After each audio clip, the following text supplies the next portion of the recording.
अब्दुल्लाह बिन यूसुफ तनीसी ने बयान किया, उन्होंने कहा कि हमें इमाम मालिक ने ख़बर दी, उन्हें इब्न शहाब ज़ाहरी ने, उन्हें उर्वा बिन ज़ुबैर ने, उन्हें उम्मुल मोमिनीन हज़रत आयशा रज़ियल्लाहु अन्हा ने कि रसूलुल्लाह सल्लल्लाहु अलैहि वसल्लम ने एक रात मस्जिद में नमाज पढ़ी।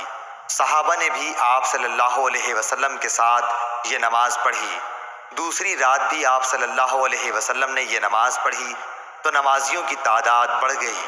तीसरी या चौथी रात तो पूरा इज्तिमा ही हो गया था, लेकिन नबी सल्लल्लाहु अलैहि वसल्लम उस रात नमाज पढ़ाने तशरीफ़ नहीं लाए। सुबह के वक्त आप सल्लल्लाहु अलैहि वसल्लम ने फरमाया कि तुम लोग जितनी बड़ी तादाद में जमा हो गए थे मैंने उसे देखा, लेकिन मुझे बाहर आने से यह ख्याल माने रहा कि कहीं तुम पर यह नमाज फ़र्ज न हो जाए। ये रमज़ान का वाक़या था। सही बुखारी हदीस नंबर 1129।